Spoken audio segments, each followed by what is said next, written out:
Muy buenos días.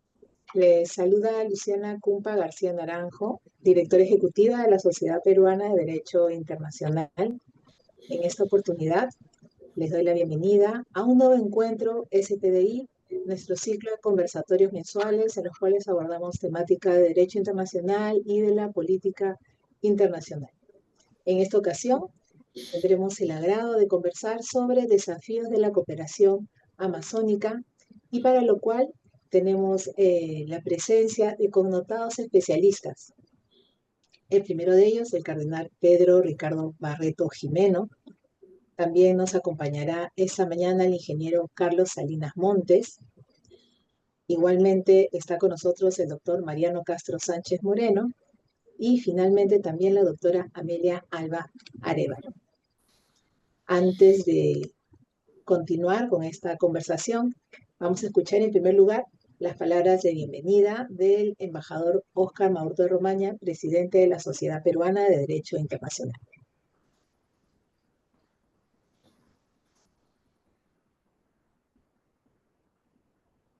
La Sociedad Peruana de Derecho Internacional les da la más cordial bienvenida al ciclo de conversatorios mensuales Encuentros SPDI correspondiente al presente mes de octubre, espacio de reflexión y diálogo que nuestra centenaria institución impulsa con el firme propósito de enriquecer el pensamiento jurídico, diplomático y ambiental de nuestro país. En esta oportunidad nos convoca un tema de gran relevancia para el presente y el futuro de la región: los desafíos de la cooperación amazónica. La Amazonía, bien sabido, es territorio que es compartido por 8 países: Bolivia, Brasil, Colombia, Ecuador, Guyana, Perú, Surinam y Venezuela, y es una fuente vital de vida para el planeta. Representa además uno de los mayores patrimonios naturales y culturales de la humanidad. En ella se concentra una riqueza biológica única y alberga a cientos de pueblos indígenas, aborígenes, quienes comparten aproximadamente 300 a 400 dialectos. Entre los pueblos más numerosos se encuentran los Tucuna en Brasil, así como los Ashaninka y los Shipibo-Conibo en Perú, quienes durante siglos han sabido convivir en equilibrio con la naturaleza. Sin embargo, este equilibrio se encuentra hoy gravemente amenazado. La deforestación, la minería ilegal, la contaminación de los ríos y el cambio climático erosionan no solo la integridad del ecosistema amazónico, sino también la estabilidad social, económica y política de nuestra región amazónica.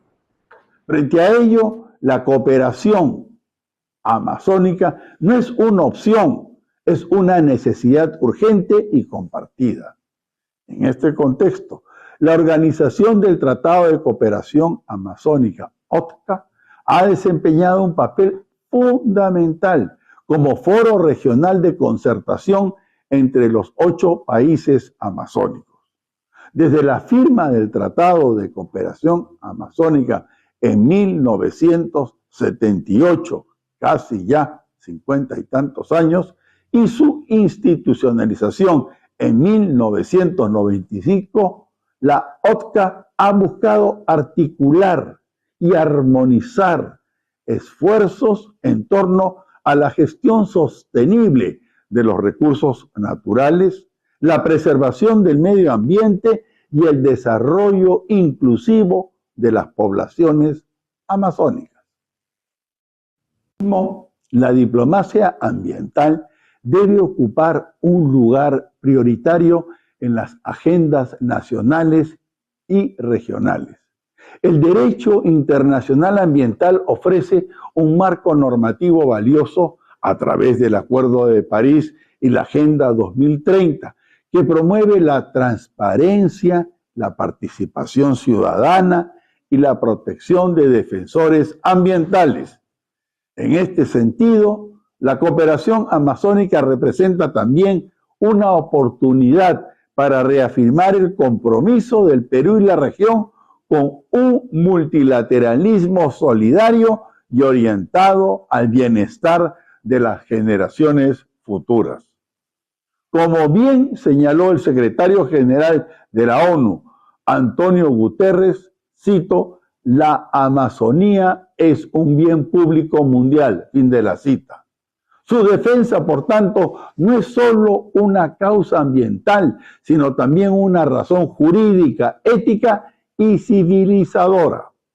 De allí la importancia de fortalecer los mecanismos de cooperación, promover la investigación científica y consolidar una diplomacia amazónica que articule intereses nacionales con responsabilidades compartidas. Para abordar este relevante tema, en esta ocasión contaremos con la participación de distinguidas personalidades: el cardenal, sacerdote jesuita, Pedro Ricardo Barreto Jimeno, presidente de la Conferencia Eclesial de la Amazonía, SEAMA; el ingeniero Carlos Salinas Montes, coordinador de medio ambiente de la Organización del Tratado de Cooperación Amazónica, OTCA; el doctor Mariano Castro Sánchez Moreno, ex viceministro de Gestión Ambiental del Ministerio del Ambiente; la doctora Amelia Alba Arévalo, doctora en Derecho por la Universidad de Gante, docente e investigadora de la Universidad Antonio Ruiz de Montoya; y la doctora Luciana Cumpa García Naranjo, directora ejecutiva de la Sociedad Peruana de Derecho Internacional y editora de la Revista Peruana de Derecho Internacional, quien actuará como moderadora. Desde la Sociedad Peruana de Derecho Internacional reafirmamos nuestro compromiso con el estudio y la promoción del derecho internacional como herramientas para la cooperación, el desarrollo sostenible y la defensa del bien común. Que este espacio sirva para renovar nuestra convicción de que la Amazonía no solo nos pertenece, sino que nos responsabiliza. Por vuestra atención, muchas gracias. Estas fueron las palabras del embajador Oscar Maurto Romaña, presidente de la Sociedad Peruana de Derecho Internacional. A continuación, vamos a empezar entonces con este interesante conversatorio titulado Desafíos de la Cooperación Amazónica, y tendremos en primer lugar la intervención del cardenal Pedro Barreto Jimeno, y me voy a permitir presentarlo. Bienvenido, estimado cardenal.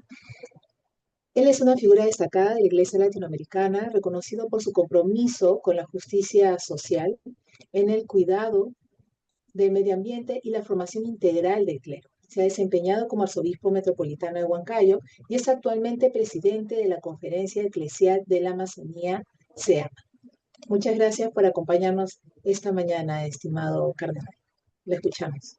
Muchas gracias, doctora Luciana. Agradezco las palabras introductorias del doctor Óscar Maurtua de Romaña, presidente de la Sociedad Peruana de Derecho Internacional.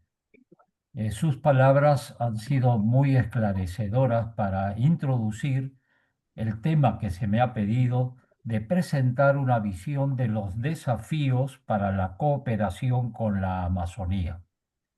Dos cosas muy puntuales que quiero yo señalar. La Amazonía no solamente es una región que abarca 8 países y también el territorio francés con Guyana Francesa, que es como un pequeño peldaño con Europa. Y por tanto es muy importante señalar este aspecto del bioma amazónico. En segundo lugar, la Amazonía tiene también un gran aporte a la humanidad. No solamente regula el clima del mundo, sino que de manera explícita la ciencia nos indica que este bioma amazónico, yo diría, purifica el aire. Son más de 130.000 millones de eh, toneladas métricas que asume de dióxido de carbono. Y esto el doctor Mariano Castro lo puede señalar con mucha precisión. Es decir, la Amazonía no es solamente para la Amazonía, para la región, sino para toda la humanidad, para todo el planeta. Cuidar la Amazonía es cuidar también la humanidad. Esto que parece tan sencillo de decirlo es una realidad que nos debe convocar a una actitud, yo diría, muy importante de responsabilidad común, planetaria, respecto a la Amazonía. En segundo lugar, creo que es muy importante señalar que hablamos de un bioma amazónico, un bioma, un ecosistema vivo. No hay fronteras en un bioma. Las fronteras han sido creadas hace 210 años.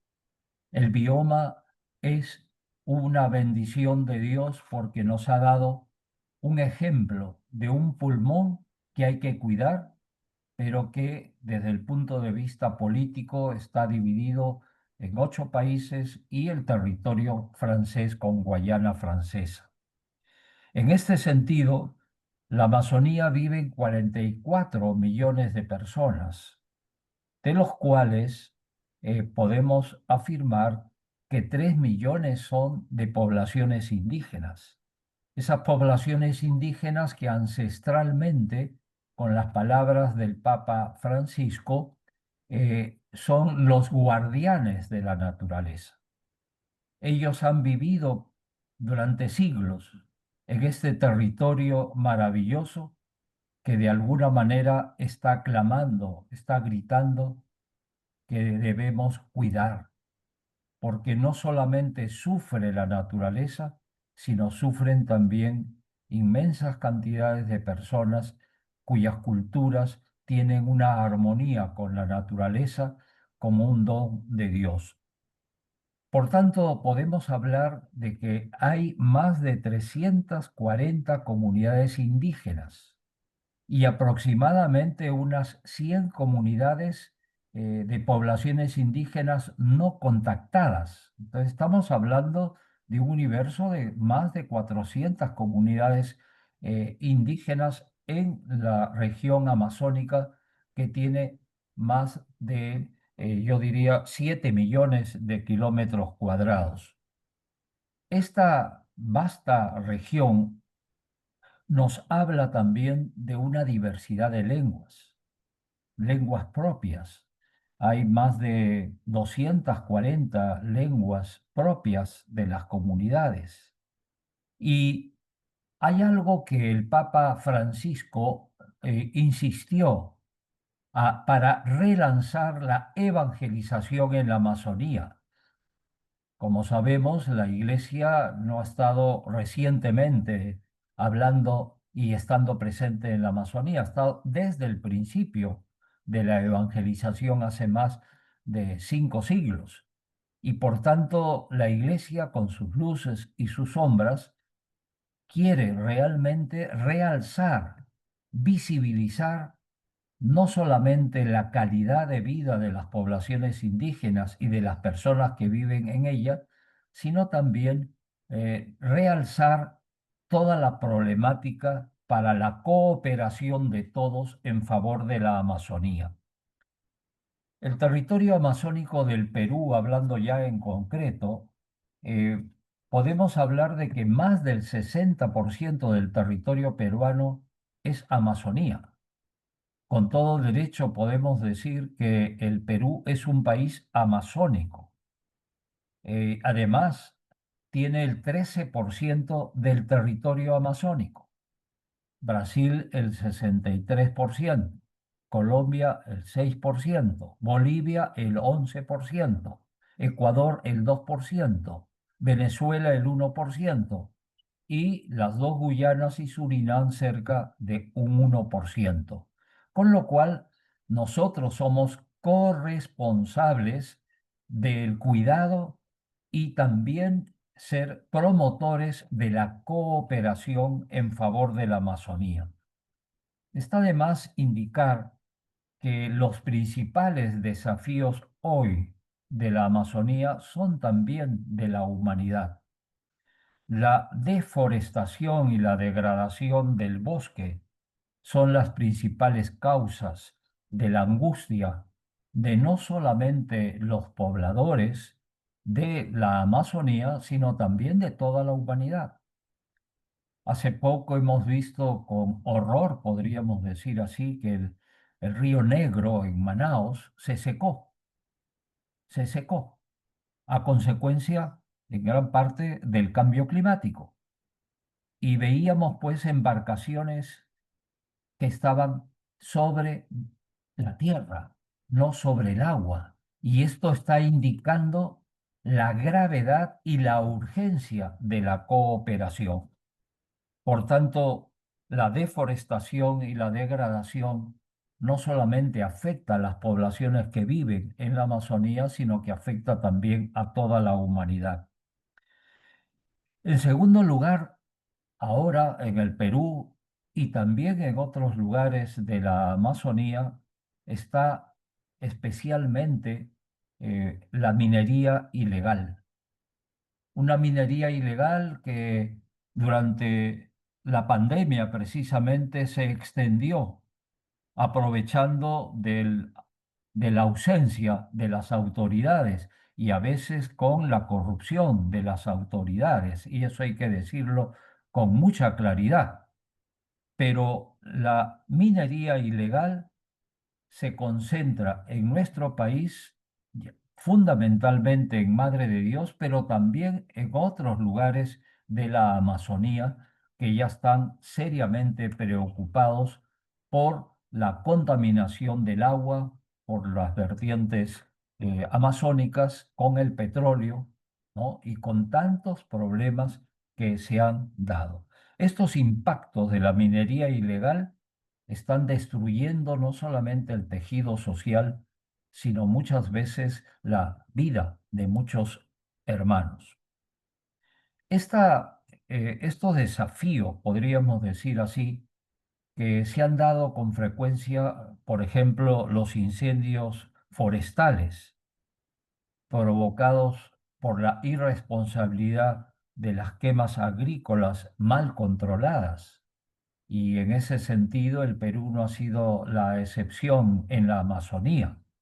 Y esto, yo diría que se agrava mucho más en las temporadas secas, con impactos sobre la biodiversidad y la salud humana. Y por tanto, podemos decir que estos desafíos afectan y vulneran los derechos fundamentales de los pueblos indígenas y de las personas que viven en nuestra querida Amazonía. Hay un despojo de territorios amazónicos que ancestralmente han administrado las poblaciones indígenas. Esta contaminación socioambiental nos hace pensar que la urgencia de la cooperación, una cooperación con la Amazonía que grita ante los enormes efectos de esta devastación de la naturaleza y de las poblaciones. Basta recordar que en gran parte los sufrimientos de las poblaciones indígenas son sufrimientos históricos que pasan de generación en generación. Vemos, por ejemplo, cómo en la época del caucho hemos vivido en el Perú y en varios países amazónicos esta exterminación de las poblaciones indígenas por el apetito voraz de tener más dinero y por la tecnología que había descubierto el Jeve. Esto nos hace pensar que es actual también esta problemática y recordemos al Papa San Pío X en una famosa encíclica que titulaba Las lágrimas de la Iglesia, se centran en los indígenas amazónicos ya a comienzos del siglo pasado. Por tanto, los desafíos más grandes son los impactos del cambio climático. Esto nos hace pensar en la urgencia del acceso a los servicios básicos que son fundamentales como derecho humano: el agua limpia, el aire puro y la tierra, que de alguna manera tiene que ser la expresión de una armonía que las poblaciones indígenas siempre han manifestado con la naturaleza. Por eso el compromiso de la cooperación es muy importante, porque necesitamos fortalecer y promover la justicia social y acompañar a los hermanos y hermanas que viven en la Amazonía, especialmente a las poblaciones indígenas, para que trabajemos juntos a fin de distribuir una justicia ambiental para todos. Cuidar la casa común, cuidar el bioma amazónico, es defender los derechos de las personas y promover una ecología integral como nos lo llamaba el Papa Francisco. Quiero terminar indicando que el Papa León XIV, continuando el magisterio social de la Iglesia, ha emitido su primera exhortación apostólica, que se titula, en las palabras en latín, Dilexit Te, es decir, te amé.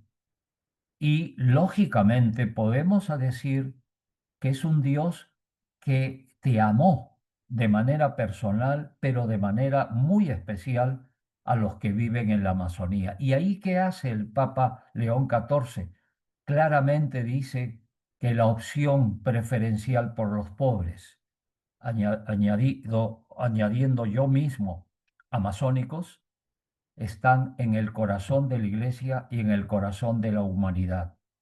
Por eso, el fomentar el diálogo, no solamente interreligioso, sino también con todas las instituciones, para que juntos promovamos la justicia socioambiental que favorezca una cooperación desinteresada para cuidar la Amazonía, este pulmón de nuestra humanidad.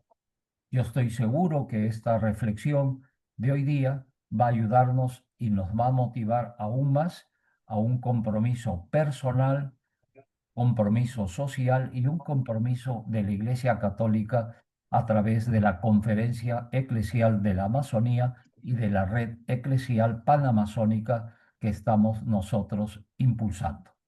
Muchas gracias. Muchísimas gracias al señor Cardenal Pedro Ricardo Barreto Jimeno por compartir con nosotros sus reflexiones. la visión de desafíos de la cooperación con la Amazonía desde la doctrina social de la Iglesia Católica.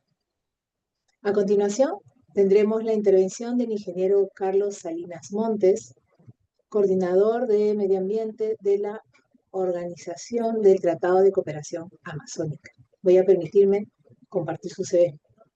El ingeniero Carlos Salinas Montes es ingeniero industrial y cuenta con maestrías en Economía y Administración de la Universidad de Boston. Tiene una especialización en gestión de la calidad ambiental. Es es coordinador de medio ambiente, como ya dijimos, de la Organización del Tratado de Cooperación Amazónica, y durante su carrera profesional se ha desempeñado en el sector privado, público e internacional. Todos ellos aspectos relacionados al tema ambiental y en particular al forestal. Cuenta con una amplia experiencia en convenios multilaterales, negociaciones en foros internacionales, gestión y diseño de políticas públicas, formulación, implementación y desarrollo de programas, proyectos de nivel nacional y regional. Igualmente ha liderado equipos multidisciplinarios en instituciones públicas y privadas. Domina procedimientos técnicos administrativos, gestión financiera y manejo de presupuestos. Su accionar ha estado asociado, por supuesto, a la ODCA, donde ha desempeñado diferentes puestos. Muchas gracias, ingeniero Carlos Salinas, por acompañarnos esta mañana. ¿Qué tal? Buenos días con todos. Estamos abriendo una presentación que habría preparado. Siempre hay algunos inconvenientes técnicos de último momento. Esperamos solucionarlos rápidamente. De acuerdo, no hay problema. Ask them if they see your presentation. ¿Ah? Ya Ask them podemos if ver. they see your presentation. ¿Ya la pueden ver? Sí, sí, la podemos ver. Ok, está bien. Perfecto. Si ya la pueden ver, entonces proseguimos. Bien, Listo. embajador Maurtua, muchas gracias por la invitación. Buenos días con todos y todas. Cardenal, diferentes ponentes, público en general. Como ya se mencionó, soy el coordinador de medio ambiente de la coordinación de la Secretaría Permanente de la Organización del Tratado de Cooperación Amazónica, y se me ha pedido que hable acerca de los retos de la ODCA en la región. Aquí lo que les traigo a ustedes va a ser un punto de vista, un nuevo punto de vista, lo que se haya mencionado y probablemente se mencione con respecto a lo que ya el cardenal mencionó, lo que es un bioma, ¿no? La Amazonía no tiene fronteras. La Amazonía efectivamente está compuesta por 8 países y un territorio de ultramar, como se le llama, porque es francés. Y la Amazonía tiene, ya se han mencionado algunos de estos datos, por lo tanto yo no voy a entrar en detalles. El embajador Maurto ha estado muy bien informado, lo mismo que el cardenal. Sin embargo, voy a complementar los datos que ellos han hablado en el sentido de que la Amazonía la cuenca amazónica tiene el 44% de América del Sur. O sea que no es poca cosa, casi somos la mitad del territorio de América del Sur. En biodiversidad y en ecosistemas, es la selva más extensa y rica. En biodiversidad tiene el 10% de la biodiversidad conocida en el mundo, y de los ecosistemas tiene 2 tipos de ecosistemas bien definidos. Un 67% de bosque tropical y un 13% de sabanas tropicales. Especies endémicas, muchísimas. El cardenal ha mencionado algunas. Población de economía, ¿no? Es una región que, si bien es cierto, se caracteriza por su extensión, no es una región que satisface las necesidades de las poblaciones locales, como mencionó el cardenal, en el sentido de agua potable y demás.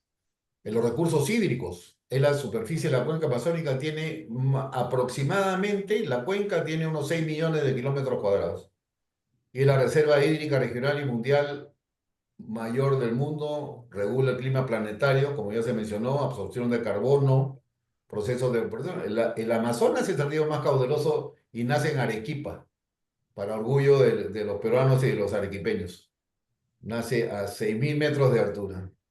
En lo que respecta a las amenazas más recurrentes, son un 50% suceden las inundaciones, un 19% por sequías, un 14% por crecimiento de deslizamientos, 11% de aluviones y 4% de incendios forestales.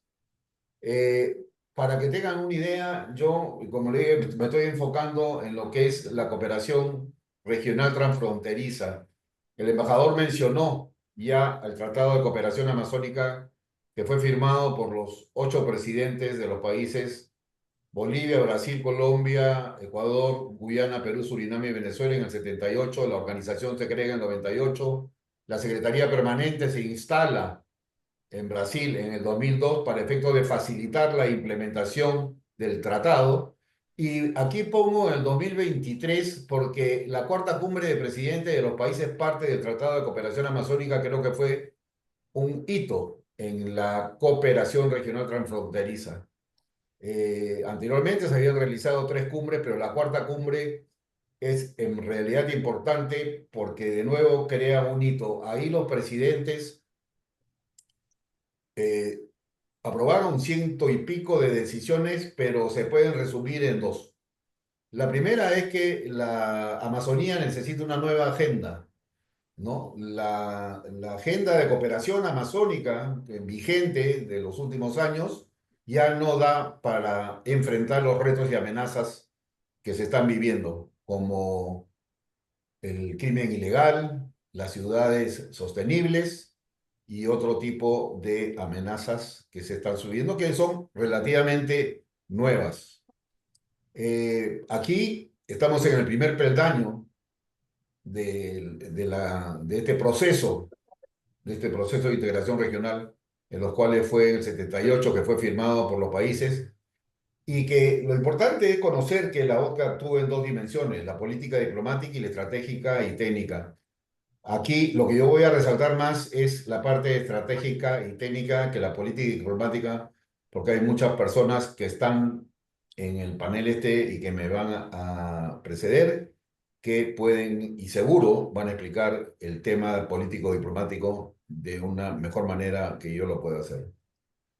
Los desafíos de la Amazonía, ¿no? Una cooperación que enfrenta, ¿qué desafíos? Enfrenta lo que es la deforestación y la pérdida de biodiversidad, representa lo que son las mudanzas climáticas o el cambio climático, la gestión sustentable de los recursos naturales, la protección de los conocimientos tradicionales y culturales y la promoción de un desarrollo sustentable con la mejoría de la calidad de vida de las personas. La OCA es una organización de cooperación. La OCA lo que trata de hacer es disminuir las asimetrías que existen entre sus países miembros en la Amazonía. Hay unos países miembros, como se ha mencionado, Brasil está muy desarrollado, de ahí vienen en un nivel, si ustedes quieren, Perú, Colombia, Ecuador, Venezuela, y después vienen otros países que tienen mucho menos desarrollo, como serían Surinam y Guyana. Para eso, para enfrentar esos desafíos, lo que la OCA tiene como herramientas es unos ejes de desarrollo, unos ejes en los cuales concentra su trabajo de cooperación. En estos ejes está el eje de recursos naturales, el eje socioeconómico, el eje de salud, conocimiento y tecnología, cambio climático y pueblos indígenas. Los pueblos indígenas, como le digo, acá todos han sido mencionados. Todos estos ejes que estoy mencionando ya fueron señalados tanto por el cardenal como por el embajador. Por ejemplo, en el tema de los recursos naturales tenemos los bosques, tenemos los recursos hídricos, monitoreo y control de especies de fauna y flora, áreas protegidas, uso sustentable de la biodiversidad, control de focos de calor. En cada uno de estos ejes hay una serie de temas en los cuales la OCA se focaliza y los trabaja y los desarrolla. Por ejemplo, en los pueblos indígenas, tiene protección de los conocimientos tradicionales, tiene el fortalecimiento de capacidades de agentes de salud indígena y tiene una plataforma regional de conocimientos para el cambio climático. Importante señalar acá que los ecosistemas de la cuenca y la región amazónica están gravemente expuestos a lo que es la degradación. ¿Esto qué hace? Esto pone en riesgo su continuidad, que ha sido mencionada anteriormente como un bioma que no está dentro de las fronteras políticas, si ustedes quieren, de los 8 países, sino en la cuenca y la región amazónica. Esto pone en riesgo la continuidad y, por supuesto, genera impactos graves a nivel global, regional y local. Miren ustedes, la Amazonía degradada hoy en día, que ya es mayor que la deforestada. La deforestación era una gran preocupación hace pocos años, hace 5 años, hace 6 años, pero en este momento ya la degradación es mayor que la parte deforestada. ¿Por qué es importante? Yo mencioné al comienzo como un hito importante la Declaración de Belén. La Declaración de Belén sucedió en agosto del 2023 y ahí los presidentes de los 8 países bien claramente establecen en que los estados partes se comprometen a proteger el bioma, la cuenca hidrográfica, promover la inclusión social, fomentar la ciencia y la innovación y valorar a los pueblos indígenas y las comunidades locales, incluidos tus conocimientos ancestrales. Esto, como le digo, es esta cuarta cumbre. La Declaración de Belén es un producto de la cuarta cumbre. Y bien vale la pena rescatar, como le digo, porque ahí los presidentes dijeron que ya los retos y amenazas de la Amazonía necesitaban una nueva agenda de cooperación amazónica para los 8 países y que la Organización del Tratado de Cooperación Amazónica, como organización de los 8 países, era la responsable de apoyar los esfuerzos de los 8 países para enfrentar estos retos y amenazas. ¿Cómo hacemos para enfrentar estos desafíos que son para el desarrollo sostenible a la luz de la Declaración de Belén? Como la OCA ha venido trabajando desde el 2023, cómo ha venido enfrentando y cómo ha venido trabajando con los diferentes países. Primero que nada, con la Declaración de Belén, la OCA asume nuevos mandatos para fortalecer la cooperación regional, implementar las directrices establecidas, trabajando en conjunto con los países miembros para promover el desarrollo sustentable y la conservación de la Amazonía. Como le digo, este es un objetivo fundamental desde los inicios de la firma del Tratado de Cooperación Amazónica, que se mantiene, por supuesto, a lo largo del tiempo, pero que a la vez ahora se ve incrementado con una nueva de temas que hay que prestarles atención. En lo que respecta a las consideraciones, la implementación de las directrices de la Declaración Belén exige un esfuerzo continuo de movilización de recursos. No basta recibir funciones y responsabilidades para enfrentar nuevos retos si no se cuenta con los medios para enfrentarlos. Y los medios para enfrentarlos no solamente son recursos humanos, sino también son recursos financieros. Es por eso que la OCA en estos momentos está trabajando un mecanismo financiero que le permita atender las necesidades más urgentes de los 8 países, como por ejemplo los desastres naturales. Este mecanismo está en estudio, no se ha aprobado todavía, está en estudio y probablemente en la COP30 de Belén ya haya mayores informaciones con respecto a las decisiones que los 8 países tomen con respecto a este tema del financiamiento, de esta estrategia de financiamiento. Los compromisos que tenemos como OTCA. Los compromisos que tenemos como OTCA es que es un bloque socioambiental constituido por los países amazónicos. La OTCA construye conjuntamente políticas, planes y programas de acciones regionales. Constituye además, es un foro permanente de gestión del conocimiento e intercambio de información. Fortalece sistemas de información, inteligencia territorial y monitoreo. Ejecuta programas, proyectos y actividades regionales, todas son regionales, conforme a los mandatos consensuados de los países. Forma talento humano para entender y hacer frente a temáticas regionales. Genera conciencia y visibilidad de trabajo efectuado como región amazónica. Y genera cooperación técnica y fortalecimiento de capacidades. Esto, si ustedes quieren, es un resumen de lo que las actividades de la OCA y el compromiso de la OCA se tienen en consideración cuando se trabaja a nivel de los 8 países. Especialmente, la OCA promueve la inclusión social de la población amazónica. Lo mencioné anteriormente, la reducción de asimetrías entre sus países miembros y la incorporación de sus territorios a las respectivas economías nacionales. Un poco como que la parte política, si ustedes quieren, de los países no acompaña la importancia y las necesidades de las regiones amazónicas por cuestiones de carácter más que nada político. Ustedes ya escucharon decir de que la Amazonía del Perú es el 60%, ¿no? Sin embargo, probablemente en cuestiones políticas y en cuestiones electorales, la Amazonía probablemente tenga un peso del 10-15%, no lo sé, no lo conozco, y probablemente en los otros países como Bolivia, Brasil, Colombia, Ecuador, Guyana, Perú, Surinam y Venezuela sea lo mismo. ¿Quién sabe si en Guyana y en Surinam no lo sean tanto? ¿Cómo trabajamos? Nosotros trabajamos, ya lo hemos mencionado, con programas, proyectos e iniciativas. Acá, por ejemplo, tienen algunas. Acá, primero que nada, se han identificado una agenda estratégica de cooperación amazónica en el año 2010, que en estos momentos está siendo objeto de actualización por un grupo de trabajo de los 8 países. Y la OCA actúa en lo que respecta al tema de medio ambiente y los recursos naturales, que fue uno de los que mencioné al comienzo. Por ejemplo, tiene un programa de acciones estratégicas en lo que respecta a recursos hídricos.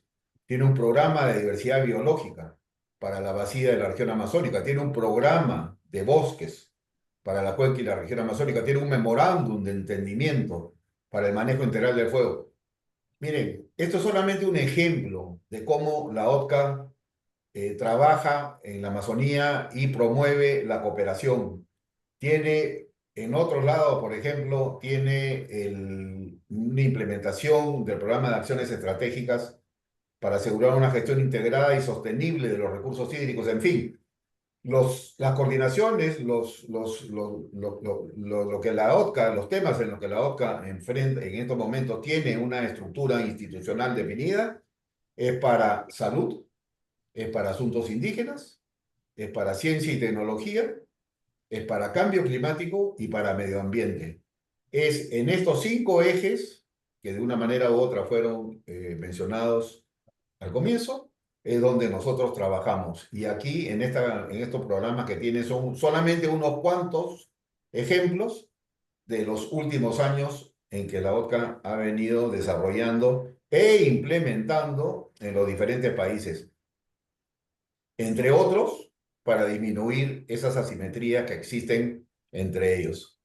Acá solamente también llamo la atención sobre 2 iniciativas, por ejemplo, regionales estratégicas y nuevas, ¿no? Que son producto tanto del fortalecimiento de la OTCA como del mandato, si ustedes quieren, de los presidentes de la Declaración de Belén.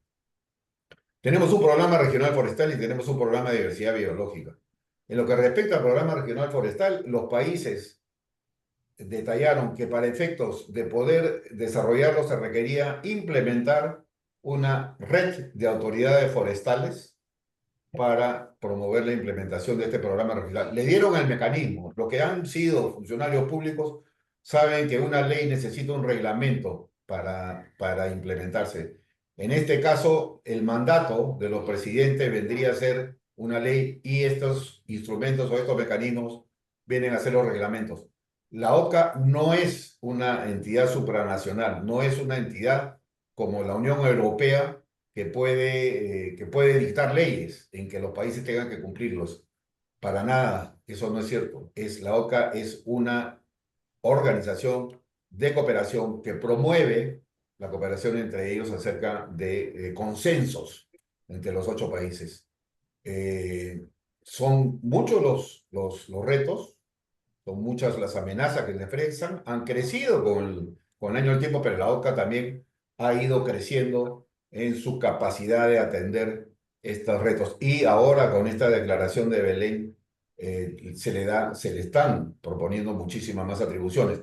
Ahora, habría que destacar también que la declaración de Belén fue a partir de la 4ª cumbre de la reunión de presidentes, pero ya hace un par de meses en Bogotá hubo una 5ª reunión de presidentes en Bogotá que no solamente han ratificado la importancia de la declaración de Belén, sino que más bien han incluido algunas cuantas nuevas. Entonces, ese, en pocas palabras, es el trabajo que nosotros hemos venido, que estamos trabajando para la mejora no solamente de la conservación y la protección de los recursos naturales, los bosques, la diversidad de la naturaleza, sino que también en especial ahora con un nuevo enfoque en mejorar las condiciones de vida de las poblaciones locales. Esto es una última estructura. Esta es la estructura con que la OCA es la estructura de la OCA. Tenemos una secretaría permanente a la cual yo pertenezco, una comisión de coordinación del Consejo de Cooperación Amazónica, que son los embajadores que están aquí radicados en Brasilia, nombrados ante Brasil. Tenemos un Consejo de Cooperación Amazónica y tenemos la reunión de ministros de Relaciones Exteriores, que es la máxima instancia. Como le digo, he tratado de ajustarme al tiempo que se me dio y tratar de dar la mayor amplitud posible de lo que la OTCA realiza. Muchas gracias. Muchísimas gracias, estimado ingeniero Carlos Salinas Montes, que acaba de disertar con nosotros el tema retos de la OCA en la región, por esta exposición tan gráfica y tan amigable. A continuación, vamos a tener la intervención del doctor Mariano Castro Sánchez Moreno con el tema Acciones del Perú para el fortalecimiento de la Amazonía.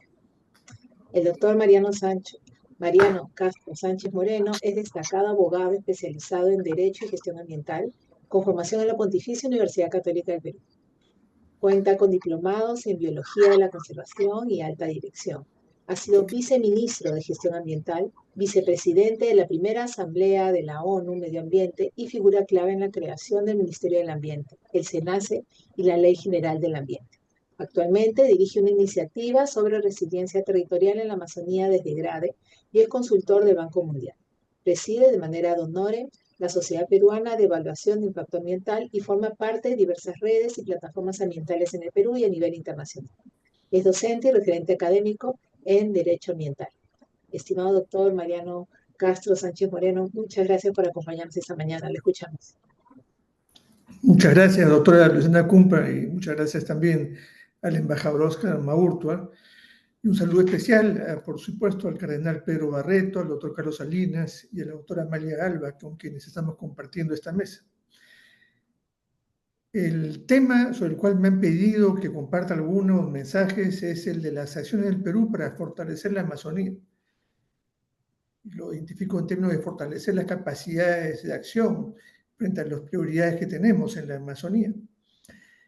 Ya el cardenal Barreto ha descrito, presentado, analizado la serie de prioridades que son relevantes para la Amazonía en las diversas dimensiones ambientales, culturales, sociales, económicas. Y también el doctor Carlos Salinas ha descrito cómo es que ha venido funcionando, actuando la OTCA, que dicho sea de paso, creo que en estos momentos constituye una de las instancias de cooperación y hacia integración más vivas que existen en la región, más activas, donde se promueve, se está promoviendo una serie de acciones, ¿no?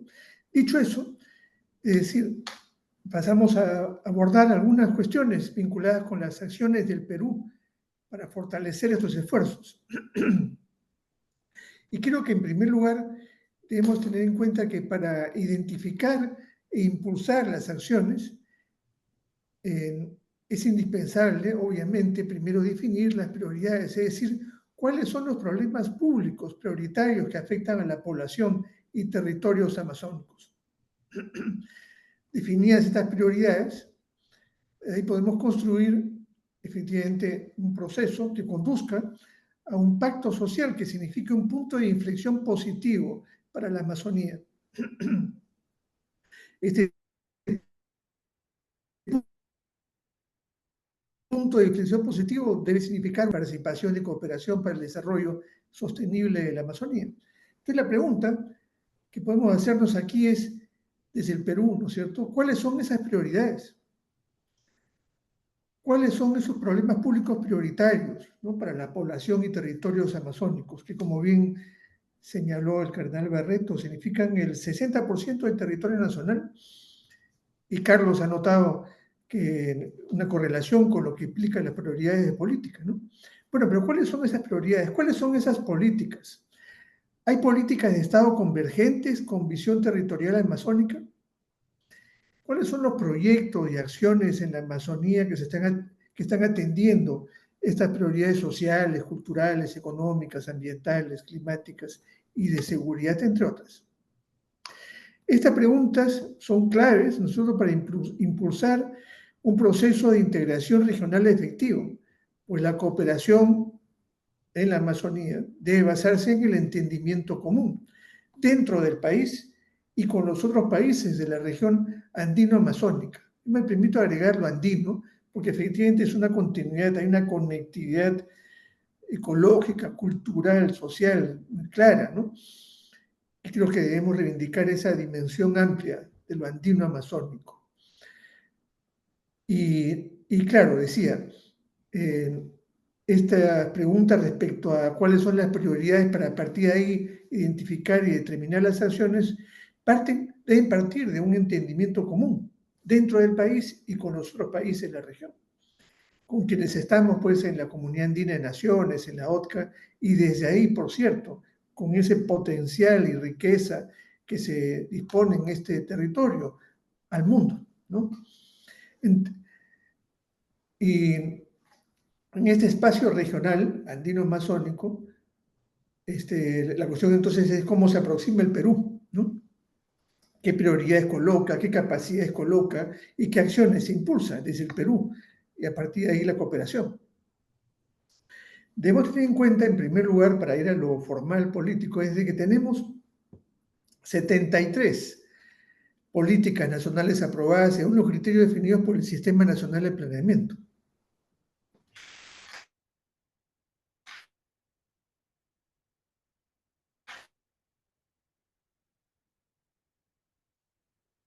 Todas estas, o varias de estas, motivos y servicios que se refieren a los territorios, tiene ahí la cosa muy específica, en la política ambiental, ¿no?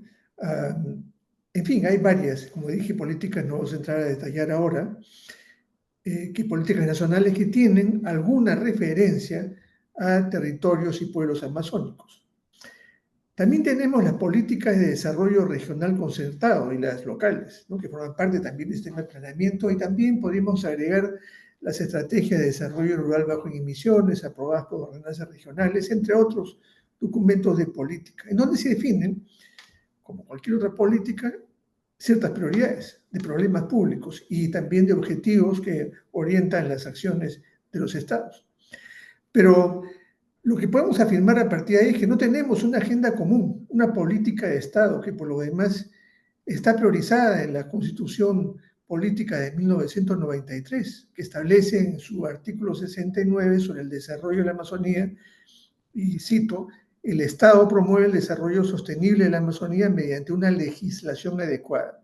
Y claro, la legislación adecuada supone que el Estado está obligado a dictar normas y políticas específicas para la Amazonía en materia ambiental, económico, sociales, pero con un enfoque de sostenibilidad, porque lo que este artículo constitucional establece es que el Estado debe promover el desarrollo sostenible de la Amazonía.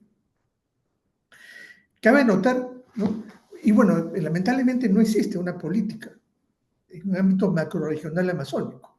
Es más, en el Sistema Nacional de Planeamiento, el que en territorios del CEPLAN, solamente hay políticas nacionales, políticas regionales de un ámbito departamental y las políticas a nivel municipal local, ¿no? Los planes de desarrollo local concertado. Pero no hay una del conjunto de la región macroamazónica, que creo que es una necesidad, ¿no?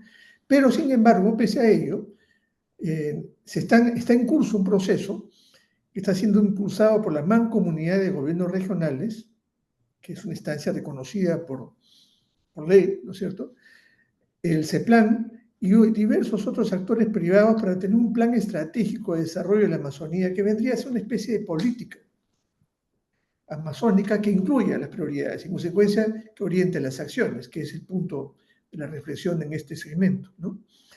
Entonces, ahora es esencial, y esto se ha aprobado recientemente, nuevamente ha habido varios eventos de la Mancomunidad Regional Amazónica, en la Expo Amazónica, recientemente se realizó en Tarapoto, en donde se ha ratificado este proceso y hay un proceso de sistematización de estas prioridades que está en manos de ese plan ahora y que deben servir de base para lo que se conoce como el primer entregable a una política pública, ¿no?, de acuerdo a criterios y metodologías que tiene definido el CEPLAN. Ahora, a mí me resulta claro de que este proceso, para que sea exitoso y con toda la legitimidad y el impulso que se necesita, y la urgencia que se necesita, que unifiquen pues los diversos esfuerzos que están realizándose en este momento, ¿no? Por ejemplo, hay comisiones multisectoriales que fueron formadas por la presidencia del Consejo de Ministros para tener una especie de política o plan de desarrollo amazónico, que ya venció los plazos y no presentó producto. Una mesa ejecutiva del Ministerio de Economía y Finanzas, ¿no? Y también hay, por cierto, planes de vida de pueblos indígenas que tienen que ver con efectivamente sus territorios y que definen también prioridades, entre otros, ¿no? Entonces es necesario que este esfuerzo unifique y incluya a las diversas visiones, de tal manera de que esta política o plan estratégico de desarrollo de la Amazonía responde entonces a que podamos tener estas prioridades y que en consecuencia tengamos ahí las acciones que sean impostergables y necesarias para el desarrollo de la Amazonía. Este proceso nacional debe converger con el acuerdo adoptado en la cumbre reciente de la OTCA, la de Bogotá, ¿no?, que ratifica la de Belén, que ya fue mencionado por Carlos, ¿no?, en la que se resolvió actualizar y elaborar la Agenda Estratégica de Operación Amazónica, y que debe tener una propuesta que debe ser presentada por la Secretaría Permanente y que debe ser realizada por un grupo de trabajo compuesto por expertos, en fin, personas designadas por los países, etc. Entonces, para que el Perú vaya en las mejores condiciones de propuesta de prioridades, de visión, estrategias y de acciones en el espacio panamazónico, es fundamental avanzar en la tarea nacional y tiene que tener estas prioridades con la mayor claridad y legitimidad posible. Ahora, ese es un plano de las políticas y las estrategias que resulta clave, por cierto, porque enmarca las prioridades de acción, ¿no? Y permite además establecer a partir de ahí la cooperación, tanto que pueda ofrecer el Perú a los otros países como la que el Perú demande desde el espacio regional al mundo, etc., ¿no? Pero junto con esa dimensión que es importante, ¿no?, que es lograr una visión común, etc., hay brechas muy graves, sociales, económicas, ambientales en la Amazonía, que no están siendo adecuadamente entendidas, pese a que hay políticas y efectivamente algunas prioridades. Hay 3 ejemplos, quiero decir con esto. Por ejemplo, 3 ejemplos voy a mencionar de esta cuestión, ¿no?, que requieren atención urgente mientras se producen esa visión común, esas políticas comunes sobre la Amazonía, que son impostergables también. Empezaré con el tema de la amenaza del punto no retorno, ¿no? Hay evidencia científica importante que anuncia que los ecosistemas amazónicos no solo se acercan peligrosamente al punto de no retorno, sino que los factores predominantes de la situación de punto de no retorno ya están activados. En el caso de la Amazonía significa la pérdida de cobertura boscosa y la humedad que llevaría a pastizales con árboles aislados, ¿no?, impulsado por sequía, deforestación, incendios, es decir, un estado de sabanización, es decir, un ecosistema distinto al que hoy día predomina en la Amazonía. Tendríamos entonces árboles dispersos, no hay bosques continuos, con suelos pobres en nutrientes, con una estación seca prolongada, con incendios naturales frecuentes y en consecuencia esta situación, hay científicos de hace ya una cantidad de años y ahora hay más evidencia científica clara. Nobre es uno de ellos, un científico brasileño, señala que esta situación ya se ha activado y estamos a 30, 50 años para que la transición supere el punto de no retorno, y que está causada por una combinación sinérgica de elementos de inflexión, cambio de uso de suelo, disminución de lluvias, menos humedad en la cuenca amazónica, y además el incremento de la temperatura por el cambio climático global acelera este proceso. Lo mismo advierte Mark Loyani, entre otros estudiosos y gestores en condiciones de desarrollo sostenible en la Amazonía, y lo palpan y lo señalan también diversas organizaciones de pueblos indígenas, exigiendo metas para atender esta situación de punto no de retorno. Es decir, estamos ante la situación y el mayor riesgo en los que los impactos ambientales serán irreversibles y los esfuerzos para gestar el desarrollo social y económico amazónicos serán mucho más costosos y difíciles, ¿no? E inclusive en algunos casos inalcanzables, agravando la situación actual. En la reciente cumbre de la OTCA, este tema se trató en diálogos sociales y técnicos paralelos, tales como el diálogo social, los diálogos indígenas, etc. Y hay un evento, además, especialmente dedicado al tema de puntos de retorno, el tema de los ríos voladores y sus consecuencias en la habitabilidad urbana, inclusive de capitales, etcétera, de países amazónicos. Y claramente se reclamó la necesidad de concretar acciones que reconozcan esta cuestión, considerando la importancia de conservar la conectividad ecosistémica y sociocultural como medida estructural frente al cambio climático y la pérdida de biodiversidad. En la anterior cumbre, en la declaración presidencial de Belén del año 2023, se destacó la cuestión del punto de no retorno en la declaración, en el primer punto, en el primer aspecto de la declaración, señalando que los gobiernos deben combinar sus esfuerzos por la nueva Agenda Estratégica de Cooperación Amazónico para que se evite el punto de no retorno en la Amazonía. Lo dice así claramente en el primer párrafo, añadiendo el combate a la deforestación y a los ilícitos en la región, el desarrollo económico con inclusión, con mecanismos de participación, especialmente de pueblos indígenas y comunidades locales, y fortalecimiento de la OTCA, porque una agenda de esa dimensión requiere una OTCA potenciada, ¿no? Esto supone, entonces, que el Perú, que ha suscrito y ha también contribuido a ese planteamiento, debe tener en sus políticas nacionales claramente visible las acciones necesarias para evitar llegar al punto de no retorno en la Amazonía peruana y contribuir mediante cooperación a los esfuerzos de los otros países.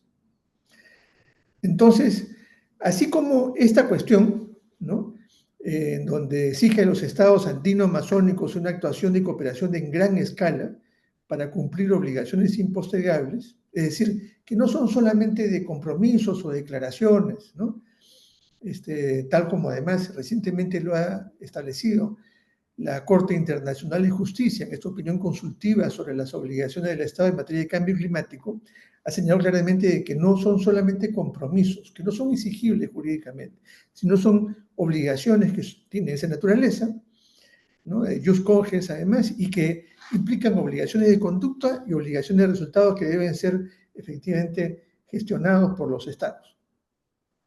La agenda estratégica de cooperación amazónica y las políticas de gobierno serán claves para avanzar en esa materia, y que pasan en primer lugar por un entendimiento común. ¿Entendemos de manera igual la cuestión del punto de no retorno? ¿Qué implica eso? ¿Qué información técnica, científica tenemos? ¿no? Y para eso resulta clave los acuerdos adoptados en la reciente cumbre de la OTCA, en donde se impulsa un panel científico, ¿no? De la propia región, ¿no? Que va a complementar seguramente los esfuerzos que se realizan a nivel del panel intergubernamental de cambio climático y un panel científico sobre el amazónico impulsado desde Naciones Unidas, pero este será de la OTCA, ¿no? Específicamente, ¿no? Y que debe contribuir técnicamente a ese entendimiento común, para que cada país mejore la capacidad de generación y registro de información sobre condiciones de vida de la población y del ambiente, para que se generen políticas y proyectos permanentes, ¿no? Desde cada país, para que se armonice jurídicamente el tratamiento de estos temas, ¿no? Y la cooperación funcione en consecuencia con mayor fuerza hacia una efectiva integración regional y de cooperación. Ahora, así como esta cuestión que pongo a modo de ejemplo, que es de carácter estructural y que requiere efectivamente una agenda potenciada, ¿no? También tenemos acciones concretas, ¿no? Que son impostergables, pues está de por medio el futuro sostenible y digno de amplios sectores de la población y territorios amazónicos, sobre los cuales existen algunas políticas, inclusive planes, ¿no? Inclusive también hay avances importantes realizados a nivel de la OTCA y también de la comunidad andina, ¿no? Pero que ostensiblemente están mostrándose como insuficientes, ¿no? Recordemos además que ya cuando se evaluó los resultados de los Objetivos de Desarrollo del Milenio en el año 2015, el promedio nacionales de cumplimiento de los países amazónicos estaba muy cerca o por encima del cumplimiento, ¿no? Pero las regiones amazónicas, en todos los países, los resultados mostraban de que estaban por debajo de los promedios nacionales en todos los indicadores de los Objetivos de Desarrollo del Milenio. Ahora que estamos con los Objetivos de Desarrollo Sostenible de la Agenda del año 2030, el seguimiento desde y para las regiones amazónicas es esencial, debe visibilizarse y no esconderse dentro de promedios nacionales, porque ostensiblemente hay mayores brechas en la región andino-amazónica. Entonces voy a mencionar a partir de ahí, siguiendo con la cuestión de qué acciones, ¿no? Ya mencioné el tema de la contribución directa a la Agenda Estratégica de Cooperación Amazónica y teniendo en cuenta desde las cuestiones de punto de inflexión, punto de no retorno, hasta toda una agenda de competitividad y de cooperación en diversas materias, ¿no? Hay una cuestión que me parece que es central, hay dos cuestiones, ¿no?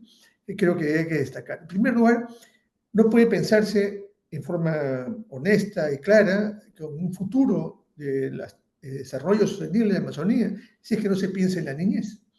Y lamentablemente la niñez amazónica está dañada por causas que son evitables.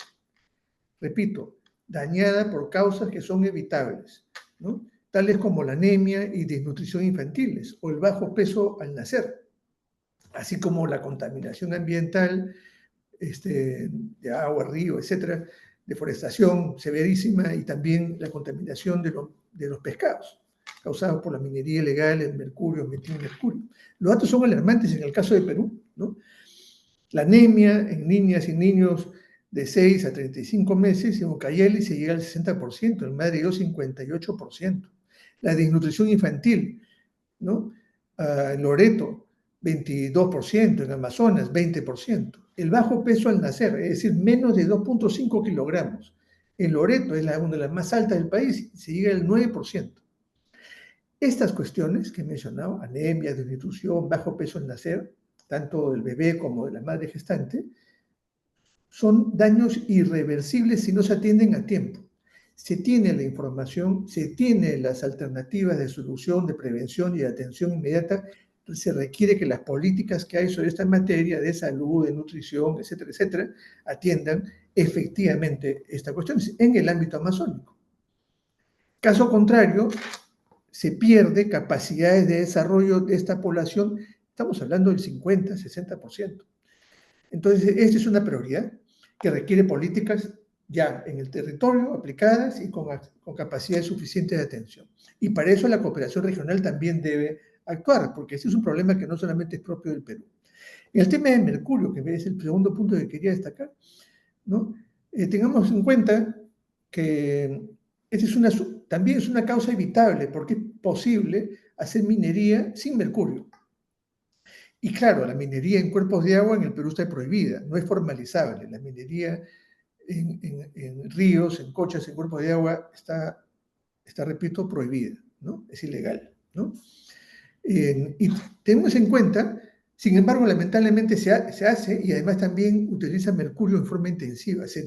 Las cifras que se dispone es de que alrededor de 500 toneladas al año, más o menos, son los que se usan, inclusive puede ser más por el incremento de la producción, ¿no? Esos son volúmenes muy altos, ¿no? En Madre de Dios se puede estar alrededor de 200. Y voy terminando, ¿no? ¿Sí? Entonces, tengamos en cuenta que el umbral de seguridad para la población sensible, embarazadas e infancia es de 2 miligramos por kilogramo. Y si pasa esto, es altamente neurotóxico en embarazo y niñez. Y recientemente ciencia ha arrojado datos muy alarmantes, ¿no? Niños de 0 a 4 años en el Naná y Loreto tuvieron el promedio más alto, cerca de 12. Recuerden, es 2 el umbral de seguridad, 2. Y está en 13 miligramos por kilogramo, 6 veces el umbral de la OMS. Y cerca entre el 80 y el 97% superan el límite de la OMS. En Putumayo, en Loreto, el 97% de las personas evaluadas superó el límite de la OMS. El valor promedio está en 15 miligramos por kilogramo en el cabello, ¿no? Y en Madre de Dios, igualmente, está entre 2 y 3 miligramos por gramo y máximos hasta 20, ¿no? Y hay un contexto de disposición crónica. Entonces, y esto requiere en consecuencia también atención efectiva, directa, en estas zonas para el efecto de atender esas situaciones de emergencia, porque si junto con la anemia y desnutrición hay situaciones de contaminación química por ese tipo de actividades, todo esto es evitable, requiere en consecuencia que estas políticas y agendas estratégicas estén aterrizadas en el territorio y en la población más vulnerable en forma muy concreta. Antes de terminar, ya el embajador Maurtua y también el cardenal Barreto se ha hecho referencia a la necesidad de tener un entorno seguro y propicio para el ejercicio de derechos humanos, ¿no? El tema de las personas defensoras de derechos humanos. Hacemos una correlación entre donde los lugares del territorio nacional donde hay más personas defensoras de derechos humanos asesinadas o amenazadas, hay una correlación con los territorios deforestados, con la minería ilegal, con narcotráfico.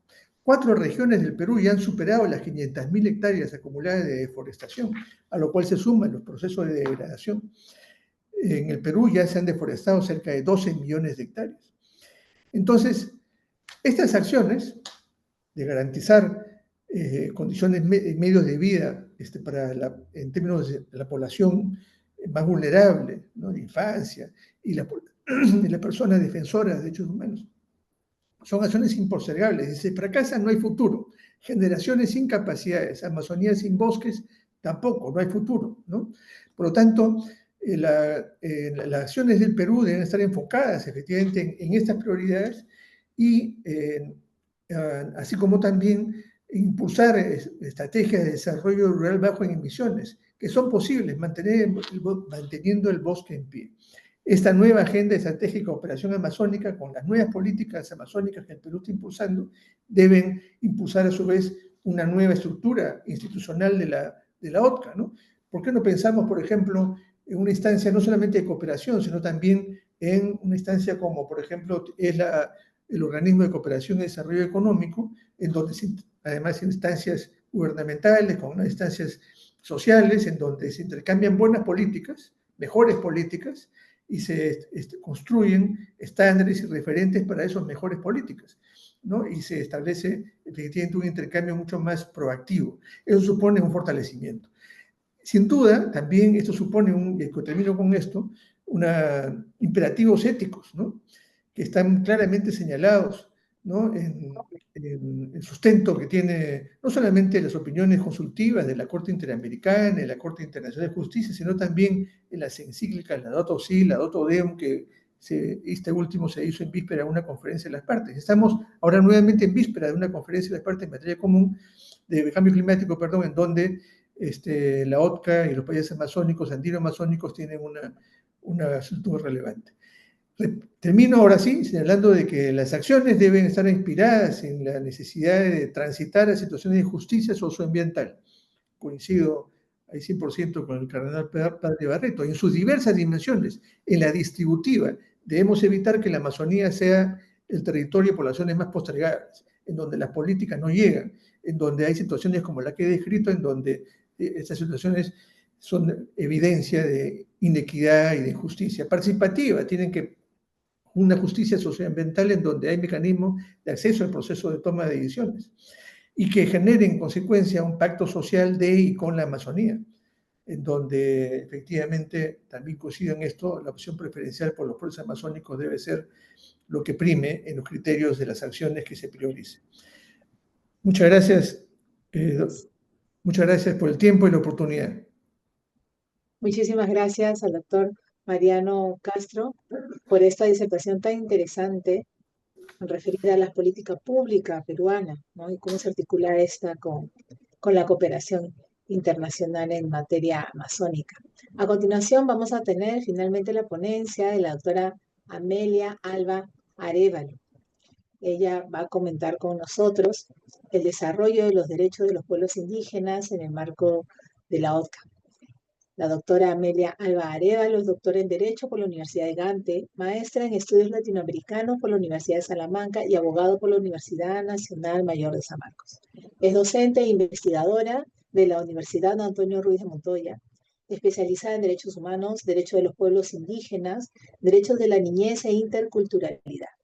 Tiene amplia experiencia en gestión en entidades públicas y privadas, en investigación, docencia universitaria a nivel de pre y posgrado. Y es investigadora reconocida por el CONCITEC. Buen día, Amelia. Bienvenida. Gracias por estar con nosotros. Muchísimas gracias. Muy buenos días. O ya son tardes allá. Muy buenas tardes. Luciana, muchísimas gracias por la invitación. Muchísimas gracias también al embajador Óscar Maurtua por permitirme compartir esta mesa con destacados especialistas. En realidad para mí es un honor estar presente. Bien, a ver, mi ponencia voy a compartir. He preparado una diapositiva. Y mi ponencia se va a centrar básicamente ya escuchando atentamente a quienes me precedieron. En definitiva, han brindado en primer término, digamos, una exposición bastante clara respecto a la caracterización de la Amazonía desde una perspectiva biológica, natural, ¿no? Y también social y cultural. Yo, desde mi presentación, quiero vincular, ¿no?, el Tratado de Cooperación Amazónica con el derecho internacional de los derechos humanos. Cuando se me propuso ser parte de esta mesa, realmente fue lo primero que me motivó a hacerla o aceptar esa presentación es que me parece necesario introducir y leer este texto, este tratado, ¿no?, en un contexto más amplio en lo que se refiere a un derecho progresivo, ¿no? Sí, a derechos progresivos de los pueblos indígenas en la esfera internacional y regional de los derechos humanos. Mm, a lo largo de las otras presentaciones he podido identificar pues, que se han, en definitiva, mencionado, ¿no?, derechos que están muy ligados a, digamos, a estos desarrollos que se han ido dando a lo largo de décadas, ¿no?, en el derecho internacional de derechos humanos. Yo presento esta línea del tiempo solamente para poder situarnos, ubicar al tratado, ¿no?, de cooperación amazónica, digamos, en todo este cuerpo jurídico internacional de protección de los derechos humanos. A como estamos ahora ha pasado muchísimo. En definitiva, bueno, si hablamos del surgimiento propio de los derechos humanos, cómo lo conocemos hoy o lo percibimos hoy, digamos que estamos hablando como un punto de partida, podríamos hablar desde la Declaración Universal de los Derechos Humanos en el 48. Sin embargo, el tema, digamos, indígena propiamente, recién se empieza a abordar con el convenio 107, ¿no?, de la Organización Internacional del Trabajo en 1957. Este convenio del que el Perú también fue parte, ¿no? Fue, digamos, una de las partes que lo ratificó. Posteriormente fue reemplazado por otro convenio, precisamente el 169, que todos hemos escuchado muy bien hablar de este. Lo reemplaza precisamente en una visión, ¿no? Fue un reclamo de los pueblos, ¿no?, de las organizaciones indígenas que participaban en estas décadas del 60, del 70, del 80, ¿no? Participaban en estos foros internacionales para que se reconozca, digamos, un derecho mucho, o sus derechos de una manera más potente, ¿no? Y bueno, que les diera la posibilidad de tener control sobre sus propios destinos, ¿no? Y sobre, obviamente, sobre los territorios y recursos que ellos tienen. Pero en esa época, como podemos identificar en esta línea del tiempo, pues en el 78 ubicamos, ¿no? Tenemos la firma del Tratado de Cooperación Amazónica. También quería recalcar o señalar, ¿no?, que en esa época también a nivel regional se firma la Convención Americana sobre Derechos Humanos. Es un asunto muy importante porque en definitiva en los puntos azules ustedes pueden identificar algunos hitos regionales en el desarrollo de derechos de pueblos indígenas a través de las sentencias que luego, ¿no?, emite la Corte Interamericana de Derechos Humanos. Y realmente la Corte Interamericana desarrolla de manera muy, muy rica y a la vez también, digamos, sirve de un modelo frente a otros sistemas regionales de protección de derechos humanos con relación a sus aportes respecto a los derechos de los pueblos indígenas, ¿no? Entonces, yo he colocado, digamos, en esta línea, nuevamente, el caso de la comunidad Mayanta Sumo Aguastini versus Nicaragua, en el que la Corte por primera vez reconoce bueno, el derecho a la tierra, ¿no?, de los pueblos indígenas desde una perspectiva colectiva, ¿no? E interpreta, ¿no?, el artículo 21 de la Convención Americana sobre Derechos Humanos em, desde una perspectiva, el derecho a la propiedad, desde una perspectiva colectiva, ¿ok? Entonces, se dice que es una interpretación evolutiva de ese derecho de propiedad, pero que en realidad en nuestro sistema interamericano marca un hito. Bien. Posteriormente, la Corte ha ido fortaleciendo ese primer estándar que se dio en el 2001, perdón, ahí hay un pequeño error, en el 2001, ¿no? Y se dan una serie de sentencias, luego tenemos otras tantas muy conocidas como la de Saramaca, la del pueblo Sarayaku, luego otras que extienden incluso el reconocimiento a los pueblos tribales, ¿bien?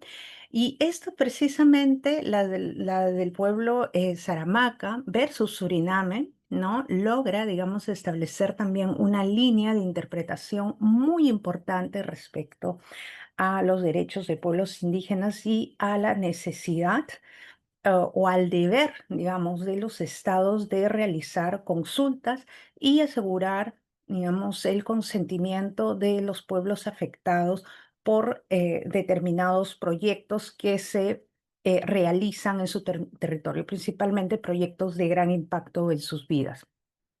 Vemos nuevamente a nivel de la esfera universal, digamos, universal, ya no estoy hablando solamente de la esfera del sistema interamericano, regional, sino universal, y pues vemos la consolidación de una lucha que duró varias décadas en el 2007, ¿no?, a través de la aprobación en la Asamblea General de las Naciones Unidas de la Declaración sobre los derechos de los pueblos indígenas. Un instrumento clave también para el desarrollo de sus derechos que nuevamente indico, cristaliza, ¿no? Una lucha llevada a cabo durante décadas y en la que participaron de manera muy activa los pueblos, ¿no?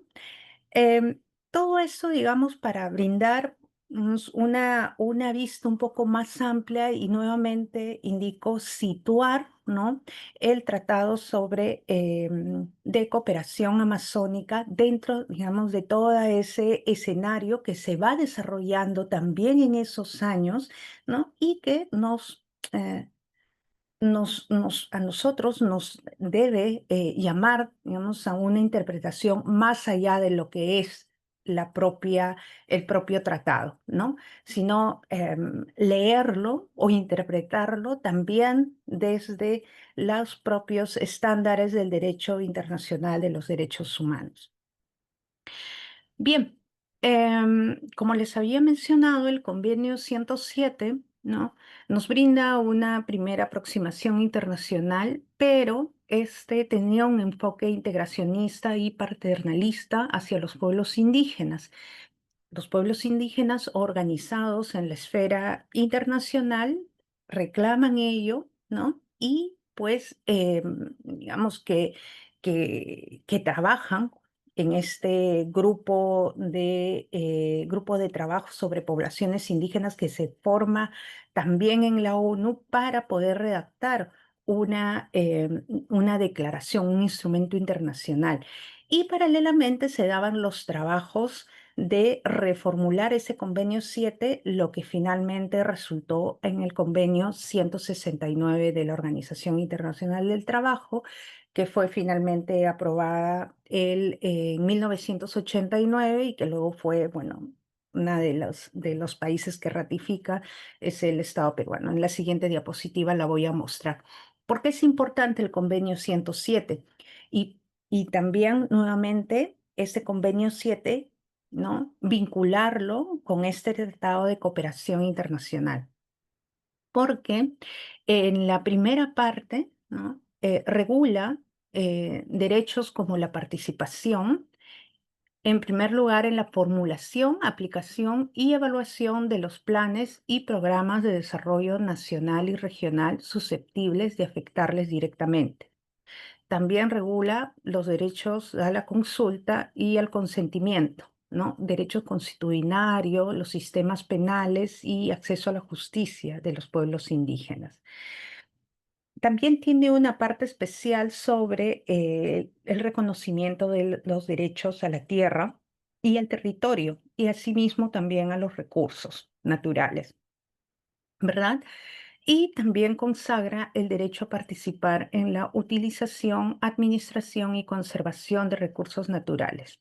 Y establece que no debe haber traslado forzoso, al menos cuando se realice eso, previamente se debe obtener el consentimiento libre e informado. Bien. Nuevamente, la declaración, digamos, como documento cumbre de los pueblos indígenas, nuevamente que cristaliza ese trabajo llevado a cabo durante décadas y precisamente, nuevamente, cristaliza uno de los grandes deseos de los pueblos, que era el reconocimiento explícito del derecho a la libre determinación. Es así que en los artículos 3 y 4 de este instrumento internacional encontramos de manera expresa, ¿no? El reconocimiento de este derecho a que los pueblos establezcan libremente su condición política y su desarrollo económico, social y cultural. También es bastante interesante, y esto nuevamente con la lectura del Tratado de Cooperación Amazónica, que como veremos en las siguientes diapositivas, realmente que uno digamos, de las disposiciones, ¿no? Más acapara digamos, en este documento internacional es convocar o establecer, ¿no? Conjuntamente, digamos, un proceso de desarrollo entre los países que conforman, ¿no? Digamos, esta región amazónica, ¿no? Y pues la declaración, por su parte, sí reconoce en el artículo 32 que los pueblos indígenas tienen el derecho a determinar y elaborar las prioridades y estrategias para el desarrollo o la utilización de sus tierras o territorios, ¿no? Entonces, digamos que ese es un punto bastante importante a considerar para luego el trabajo. Ya escuchábamos a uno de los ponentes, ¿no? Que señalaba que realmente debe existir este involucramiento de los pueblos indígenas porque precisamente, ¿no? Tienen algo que decir, tienen algo que proponer, ¿no? Para estas, digamos, para este trabajo de poder determinar el desarrollo en las regiones. Bien, o nuevamente aquí para identificar un poco el estado de compromiso de los países que son parte de la OCTA. Bueno, se ha dicho, son 8 los países que conforman esta organización. De los 8 países identificamos que 2 de ellos no han ratificado el convenio 169, tampoco lo hicieron con el convenio 107, porque el convenio 169 es interesante y es, digamos, no voy a decir más importante, pero es interesante, resulta interesante porque es un documento de carácter convencional, ¿no? Es un instrumento internacional, una norma internacional de carácter convencional, ¿no? Y pues en este caso vemos que nuestro país sí ratificó este convenio, ¿no? Y que por lo tanto los derechos que estaba comentando en la diapositiva anterior y otros tantos más, digamos, sí el Estado peruano tiene la obligación de implementarlos. Bien. Em, Luego también vemos en el ámbito regional que tenemos el acuerdo de Escazú, ¿no? Y que vemos también que solamente algunos estados, ¿no? Lo han ratificado, como Bolivia, Guyana, Ecuador y Colombia. Otros países como el Perú y el Brasil solamente lo han firmado, pero no lo han ratificado. Es decir, el Perú tiene pendiente la ratificación de ese acuerdo y quienes no firmaron fueron Surinam y Venezuela. Bien. También tenemos el instrumento no convencional, que es la Declaración sobre Derechos de Pueblos Indígenas, aprobado el 2007 en Asamblea General, como ya lo mencioné, y en este caso todos los estados lo aprobaron. En su momento hubo una abstención de Colombia, pero luego eso ha sido superado. Bien, y luego a nivel regional también contamos con la Declaración Americana sobre los Derechos de los Pueblos Indígenas, que ha sido aprobada por todos los estados.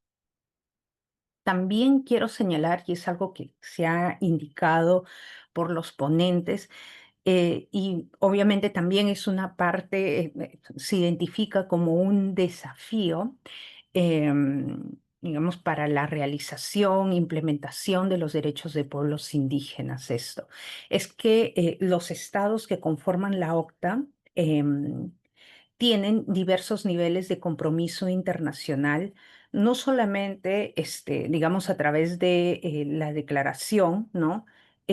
Propiamente, ¿no? Porque algunos estados, por ejemplo, como Bolivia, ¿no? Bolivia ha incorporado la declaración, que es una norma de carácter no convencional, lo ha incorporado a su legislación nacional como si fuera una ley y por lo tanto lo ha hecho obligatoria propiamente, ¿no? Vinculante. Ha sido como un mecanismo que ha usado este Estado para poder, digamos, hacerse más o sujetarse más a esta norma internacional, ¿no? Pero vemos, por otro lado, ¿no? De que a nivel internacional o de norma internacional, los estados que conforman la OCTA, pues no todos han ratificado el convenio 169, no todos han reconocido, por ejemplo, la competencia de la Corte Interamericana de Derechos Humanos y por lo tanto, pues, digamos que ahí hay un nivel de compromiso medio frente al sistema interamericano de derechos humanos, ¿no?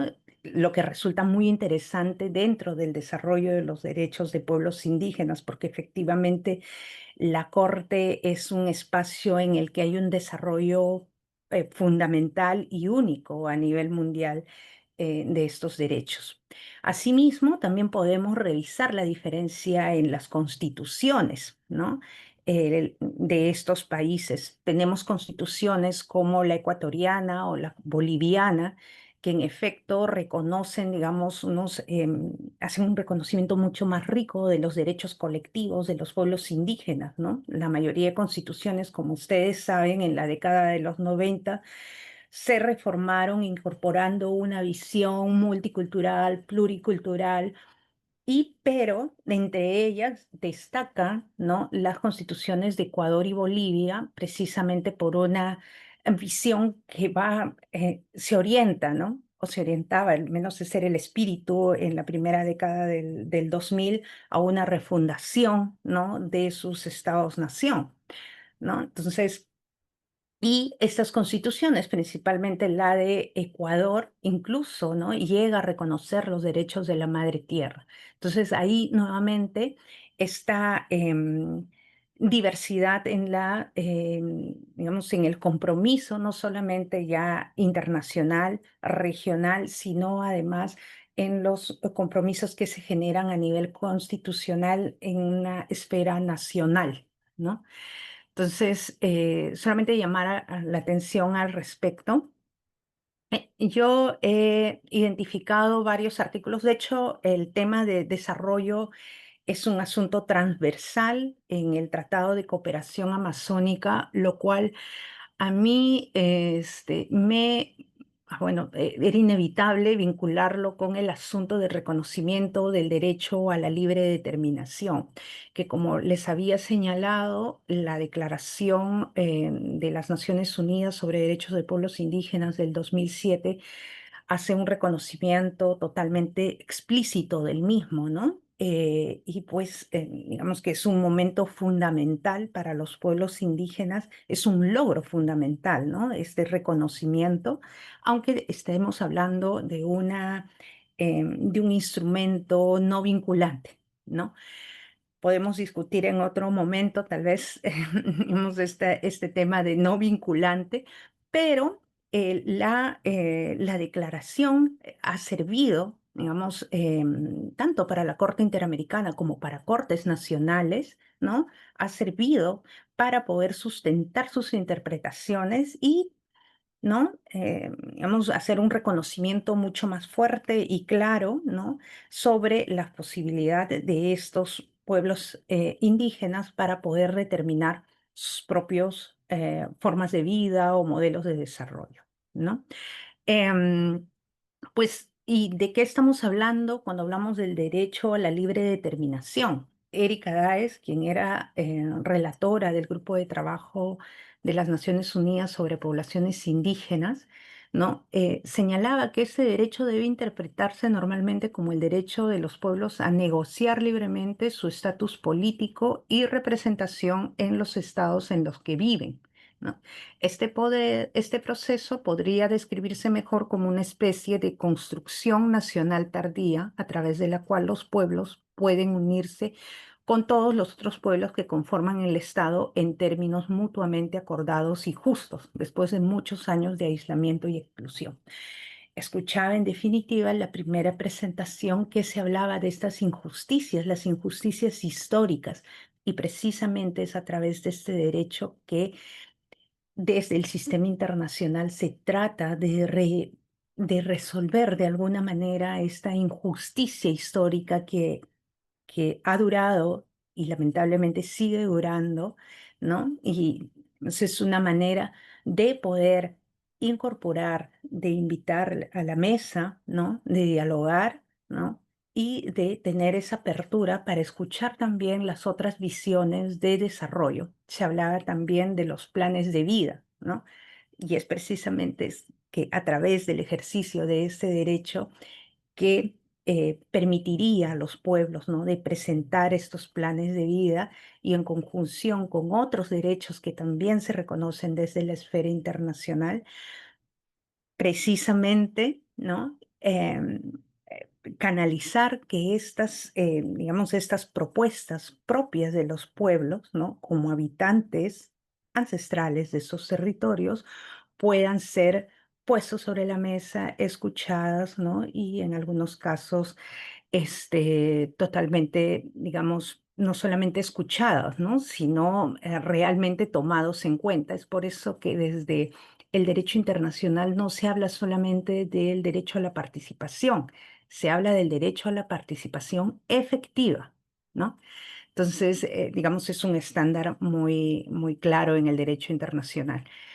Em, Desde el convenio 169 no se incorpora explícitamente el derecho a la libre determinación, pero, ¿no? Ya el artículo 7 mencionaba, ¿no? Que estos deberían tener derecho a decidir sus propias prioridades en lo que atañe al proceso de desarrollo, ¿no? ¿Y esto qué significa? Que deberían participar en la formulación, aplicación y evaluación de los planes y programas de desarrollo nacional y regional susceptibles de afectarles directamente. Mm, Luciana, ¿cómo voy de tiempo? Porque creo que voy bastante... ¿Cómo vamos de tiempo? Sí, sí, nos quedan 4 minutos. Ah, ya, genial, muchas gracias. Me queda todavía para otro derecho. También un asunto muy importante es digamos, el desarrollo que se hace sobre el reconocimiento del derecho a la tierra y el derecho al territorio, ¿no? No voy a leer, digamos, solamente voy a indicar, ¿no? O remarcar que tanto el convenio 169 como la declaración de las Naciones Unidas sobre Derechos de Pueblos Indígenas, ambas, ¿no? Son también de manera muy explícita, muy clara, ¿no? En el reconocimiento del derecho a la tierra y de los derechos a la tierra y el territorio. En realidad, digamos, aunque en el derecho internacional de los derechos humanos no exista un instrumento vinculante, o sea, el convenio 169 de la Organización Internacional del Trabajo, como su nombre lo indica, es de una agencia de las Naciones Unidas, de la Organización Internacional del Trabajo. Pero tenemos, como ustedes seguro conocerán, otras normas internacionales de carácter convencional, ¿no? Más generales, como el pacto, por ejemplo, el Pacto Internacional de Derechos Civiles y Políticos. Algo así, una norma más universal, ¿no?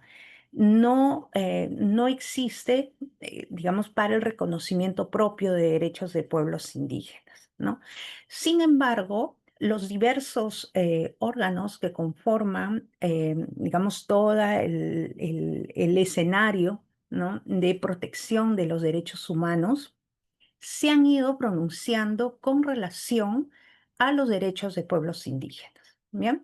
Entonces, por ejemplo, ahí tenemos al Comité de Derechos Económicos, Sociales y Culturales, que a través del comentario general número 21, ¿no? Relaciona los derechos territoriales de los pueblos indígenas con sus valores culturales y recomienda a los estados parte a tomar medidas para reconocer y proteger los territorios de los pueblos indígenas, perdón, los derechos de los pueblos indígenas a su propio desarrollo, control y uso de sus tierras y territorios y recursos comunales. Escuchaba hace un momento la anterior presentación que también vinculaba, ¿no? Esa protección con relación a las futuras generaciones, ¿no? Y precisamente para que tener un poco también la idea de la amplitud y el alcance de la protección, el Comité de los Derechos del Niño, ¿no? El Comité de los Derechos del Niño en el 2022, me parece, emitió también una observación general, la número 26, con relación a la participación de la niñez en asuntos, ¿no? De los derechos ambientales. Y precisamente dedica también dentro de esta observación general también sus preocupaciones con relación a la situación de la niñez indígena y vincula el derecho territorial no solamente al asunto de la participación, ¿no? De esta niñez, sino que indica que la garantía del disfrute, ¿no? De sus derechos ambientales realmente pues se dan en base al reconocimiento o a la protección de las tierras y territorios en los que habitan, ¿no? Luego tenemos también una recomendación general, la 23, que fue emitida por allá por el 97 por el Comité contra la discriminación de todas las formas, perdón, contra la eliminación de todas las formas de discriminación racial, ¿no? Y también, digamos, hace un reconocimiento explícito del derecho a la tierra y al territorio. Y obviamente el sistema interamericano ha sido muy, muy, muy, digamos, fructífero, ¿no? En el desarrollo del derecho a la tierra y territorio, ¿no? Ya les mencionaba que incluso pues, ha servido de inspiración a otros sistemas regionales de protección de los derechos de los pueblos indígenas, ¿no? Y también resulta bastante interesante, digamos, en el sistema interamericano que a través de la protección del derecho a la propiedad comunal, que como les decía, se basa en una interpretación evolutiva de la Convención Americana, que en realidad es un instrumento internacional convencional que está pensado que fue ideado pensando en los individuos y no en los grupos, ¿no? Digamos, los derechos ejercidos de manera individual y no de manera colectiva. La propia Corte, ¿no? Establece esta nueva interpretación y realmente con esta nueva interpretación es que abre una ventana muy grande, ¿no? En el que pues se incorporan una serie de pedidos de los diversos pueblos indígenas, ¿no? Sentencias memorables como la del pueblo Sarayaku versus Ecuador, ya les comentaba, sentencia del pueblo Saramaca versus Surinam, ¿no? Tienen, digamos, un interés, ¿no? No solamente la Corte, sino también la Comisión Interamericana de Derechos Humanos, también a través de sus decisiones hacen un desarrollo muy, muy rico de los derechos de pueblos indígenas, particularmente en lo que es el disfrute de su derecho a la propiedad comunal. Y al mismo tiempo, al referirse a ello, se ha se ha referido a los derechos de consulta y consentimiento libre, previo e informado, y particularmente en aquellos proyectos de desarrollo, nuevamente, ¿no? Tomando, digamos, o vinculándolo con este Tratado de Cooperación Amazónica, ¿no?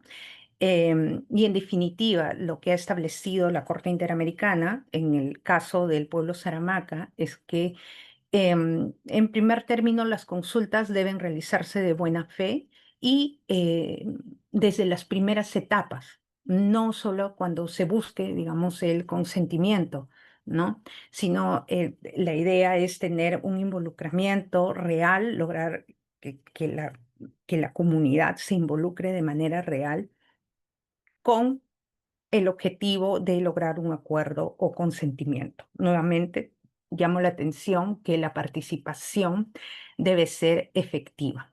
Bien, desafíos. Bueno, obviamente lo hablaba mucho el ex relator sobre derechos de los pueblos indígenas, ya lo identificaba por allá por el 2001, el primer relator Rodolfo Stavenhagen. Él se refería a una brecha de implementación de estos derechos reconocidos, pensando solo que en esa época pues teníamos el convenio 169 y que bueno, eh, habían algunas decisiones de parte del sistema interamericano, ¿no? Pero sí que era necesario, ¿no? Que los estados empiecen con una tarea de implementación. Es un reto porque ya les mencionaba que los estados tienen diversos niveles de compromiso internacional con relación a estas normas internacionales de protección de los derechos humanos y en particular de los pueblos indígenas, ¿no? Nuevamente, otro reto es la efectividad de la participación, ¿no? Considerando otras visiones de desarrollo. En nuestra experiencia en el Perú, por ejemplo, bueno, tenemos frente a las propias visiones de desarrollo de los pueblos, tenemos también en momentos muy claros una proyección muy destacada de parte de los gobiernos para poder em, incrementar la explotación, por ejemplo, de hidrocarburos en territorios indígenas, ¿no? Entonces, digamos que ahí también es una discusión seria y obviamente también se generan muchas tensiones, pero siempre es necesario tomar en cuenta, tener en claro esos compromisos internacionales antes de tomar cualquier decisión. Bien, muchísimas gracias por su atención. Muchísimas gracias a la doctora Amelia Alba Arévalo. Realmente ha sido un conversatorio sumamente interesante. Hemos visto de cerca y desde en realidad los protagonistas, quienes se encargan de trabajar estos asuntos desde la perspectiva de la Iglesia, desde la doctrina social de la Iglesia, gracias a la intervención del cardenal Pedro Barreto. Hemos conocido también la importante labor y las diferentes acciones que está realizando la ODCA, ¿no? Gracias a la intervención del ingeniero Carlos Salina. Igualmente, hemos tenido la perspectiva de la política pública peruana en materia de fortalecimiento de la población y las acciones que tienen que ver con la Amazonía, directamente desde un viceministro participante, un ex viceministro participante en el Ministerio de Medio Ambiente, el doctor Mariano Castro, y finalmente hemos tenido la perspectiva humanística, ¿no? Y especialmente de la protección de los pueblos indígenas, en este caso de la Amazonía, ¿no? Es decir, vamos a ver, hemos visto una perspectiva desde el Tratado de la ODCA y las diferentes declaraciones, convenios, tratados y jurisprudencia, ¿no? En materia de protección de los pueblos indígenas. Lamentablemente se nos ha agotado el tiempo, pero creo que ha sido un encuentro sumamente fructífero. Creo que nuestros asistentes se llevan muchísima información y sobre todo muchísimas inquietudes para seguir investigando y prestando una debida atención a la materia de la Amazonía. Particularmente estamos muy satisfechos de la convocatoria que hemos tenido, de la participación que ha habido y entonces nos vemos hasta un nuevo encuentro SPDI en el siguiente mes. Muchísimas gracias a los panelistas que nos han acompañado esta mañana y tarde. Por encargo del embajador Óscar Maurto de Romaña, les enviamos entonces nuestro profundo agradecimiento y también desde la Sociedad Peruana de Derecho Internacional. Igualmente a los que nos han acompañado, les vamos a compartir el video de esta conferencia en nuestro canal de YouTube. Recuerden que nos pueden encontrar en nuestras redes sociales con el usuario SPDI Oficial. Que tengan un feliz fin de semana. Hasta pronto.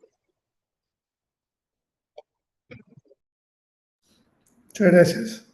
Buenas tardes. Muchas gracias, buenas tardes. Muchas gracias. Muchas gracias. Buenas tardes. Hasta luego, cardenal. Un gusto.